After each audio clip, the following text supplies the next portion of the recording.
Is this good? Okay, notably, yeah, that's good. Okay, Ray Bradbury's writing style. We're just gonna warm up on this. I heard somebody say personification. Okay, so he did a lot of personification. You guys did a good job pointing out. He makes a lot of like objects or non-living things sound like they're living. Okay, what's the next one? Maybe the second one, top two. One more time. Metaphors? Okay. I'm gonna group metaphors and simile together because they're both types of what is that? Oh, luxury. Okay, simile. Do you guys know the difference between a metaphor and a simile?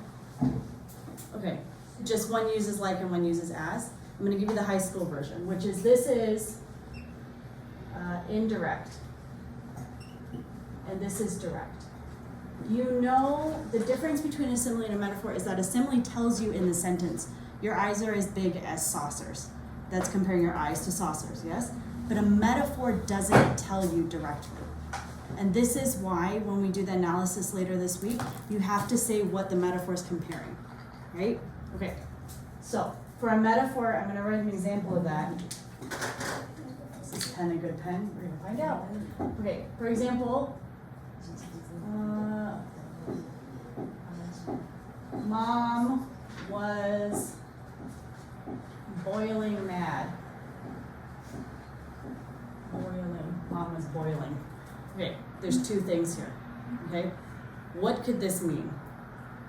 Mom was boiling. Boiling water. Okay, boiling water, that would be the literal one. That's actual, right? That's literal. So it's not using that's not a metaphor. She's actually boiling water. What else could Mom be doing? Boiling, you know? Angry, good. Boiling mad. So that's the comparison between boiling hot, and then like the heat of anger. Right? Oh no, why are we traveling out to the middle of the board, Miss Lee? Okay. What is another one? Mom was boiling. There's one more that I can think of. Think about outside. Yes? Sweating? Sweating. Like Mom was boiling. Yes? Ew. I am a mom and sometimes I now boil. It's gross. Okay. Boiling hot. Like she is so hot and sweating. Looks like boiling. Yes? Also, sometimes when I'm really hot, Kotaro, give me the bottle.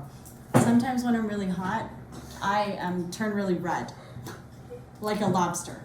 And that could be boiling also, right? If a lobster's boiling, so it could be hot. Okay, so can you see this is a metaphor? For a metaphor, you have to say what it means, okay? Simile is going to be right in your face. That's the difference in literary analysis. Okay, what would we say is our number 3 if metaphors and similes are not there? Imagery.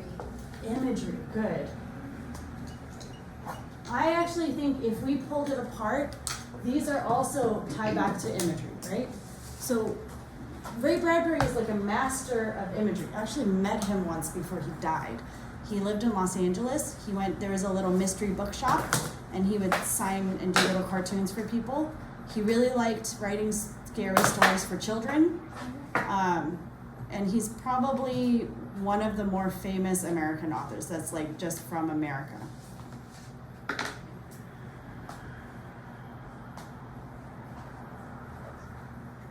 Dude, I am rooting for you this week. Come on, man. Okay, the issue is you're calling attention to yourself. Do you think the kids can focus on what I'm saying when you're drawing poops in your folder? If you don't want me to talk about it, you better stop doing it in front of me. Yeah? Okay, let's keep it together. Okay, it's okay.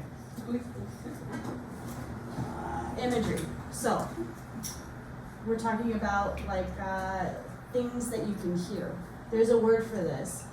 You know, Kotaro, I can't hear speech, but I can hear when you're opening things. You know that, right? Okay. So I'm okay with you holding that in your hands as long as it doesn't open in the classroom. Okay. This one, this is his writing style, yes? So, I want to go over 2 new concepts this week. One is dramatic irony. Who here has learned about dramatic irony? From me, from a teacher, or anybody? Irony is really difficult. There's like 4 different kinds. We're just talking about this one today. Who here would like me to give a breakdown of dramatic irony? Because it's gonna be, oh, nobody. Okay, 2 people. We'll see.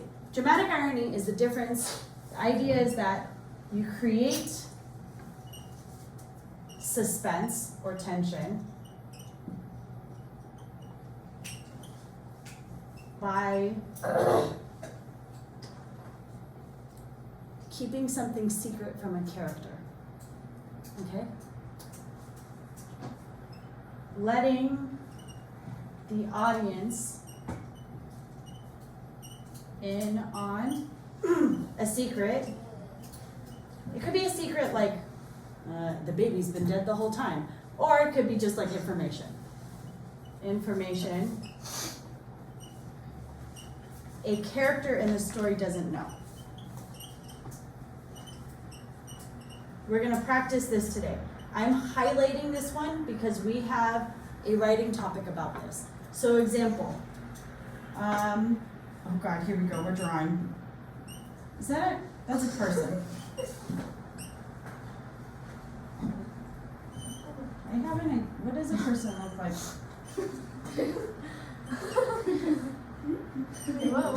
What is that? On a boat?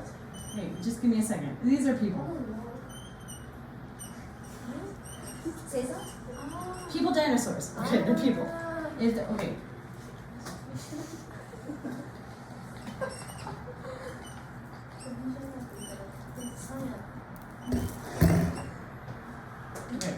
Okay. It just, you know, it doesn't have to be a good drawing. You just have to understand what's happening. Okay, so in this situation, what do you think is happening? This is the box.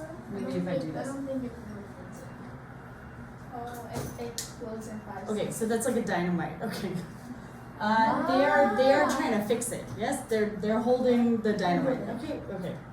She's not the worst. I don't know why they look like potatoes, but there they are. Yes, this is not dramatic irony. This is panic. Yes, you are like, oh God, here we go. Are they going to fix it or are they not going to fix it? But this is not dramatic irony. What would be dramatic irony is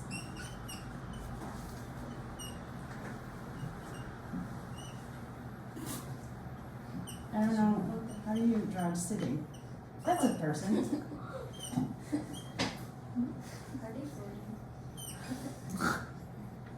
Where's this person's legs?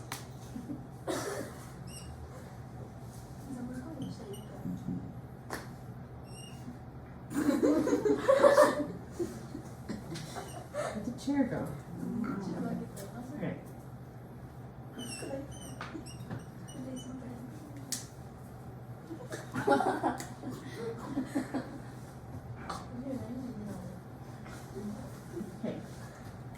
This would be dramatic irony because we know there's a bomb under the table, but they don't. And that fills us with a certain level of tension. Both create tension, but this one is dramatic irony because the tension comes from, oh my God, they're gonna die and they have no idea, right? Okay, so this is